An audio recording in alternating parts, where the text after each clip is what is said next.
So I'm sitting in a bar, in a biker bar in Pocatello, Idaho, and I am surrounded by a group of Shakespearean actors. I was also one of the Shakespearean actors. I was doing a play, and we were touring it through Montana and Idaho and Wyoming and Washington and North Dakota. And me and my friends, we were at this bar for one reason and one reason only: karaoke. I love karaoke. I've been doing karaoke my entire life. My parents, they actually bought me a karaoke machine for Christmas when I was 12, but I didn't realize it was actually a gift for them. But I have spent the entire summer trying to convince all of my friends to go and do karaoke, and they finally agreed. And I have also spent the entire summer trying to sleep with one of the girls in the cast. And I really think that this karaoke is going to seal the deal. So I put my name in to go up to sing, and the song that I choose is not really a good one for me. Like, it's right at the top of my range, and when you hear the song and you see me, the two things like do not compute. But I did sing it at a bar in college once, and the bartender said, "I can't believe you pulled that off." And I have been holding on to that nugget of confidence for a lot longer than I should have. And they call my name, and I go up to sing my song, "Let's Get It On" by Marvin Gaye. And as soon as I start to sing the song, I realize that something is wrong. I'm not making any sound. Like, the microphone is on, the music is playing, but as I'm trying to sing these notes, nothing is coming out of my throat. I start to put it together. This whole summer, I have been performing these Shakespeare plays in the middle of fields in Montana with no microphone. I have been screaming all summer long, and my voice is permanently damaged. I can no longer make sound. I am shell-shocked, and I am embarrassed. I try all these different potions and remedies, everything, to try and get my voice back, and nothing works. The only option left is surgery.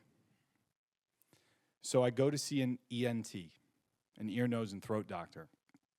And I start to explain to him what's going on, and he says, "Well, I'm not going to know anything until I scope your throat," which is where they take a camera and put it down your throat. And I'm thinking, okay, well, I'm going to have to call my sister to come pick me up because they're going to put me under with anesthesia. And all of a sudden, he turns the chair around, and he whips out this long camera.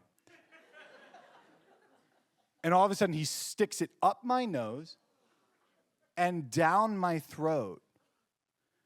And when he swiveled my chair, he swiveled it to the TV screen on the wall. And I realized that I'm watching the inside of my body. It's like the worst episode of the Magic School Bus I could ever imagine. Because I am watching my vocal cords. And on my vocal cords, there is a bright red blister. And then he moves the camera a little bit, and I'm about to throw up, and he rips it out of my throat and out of my nose. And the doctor says, "Oh, wow, that's really interesting. You have a polyp right at the tip of your vocal cords. Most people, they get it right in the middle, but yours is right at the tip." And he tells me that I'm going to have surgery. It's a pretty straightforward surgery. They're just going to stick a laser down my throat, zap that sucker right off.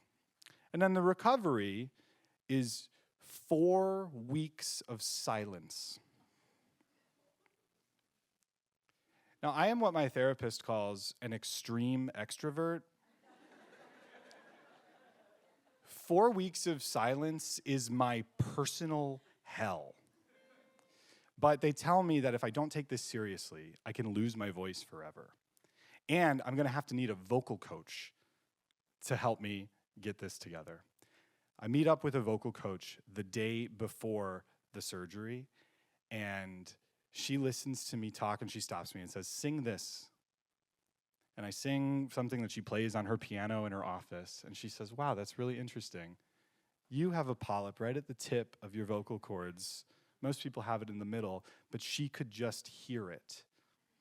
I knew I was in good hands. The next day, they lasered off that polyp. I spent 4 weeks in silence. And spoiler alert, I'm talking to you right now. But I got a second chance with my voice. You know, an actor without their voice, they can't do their job.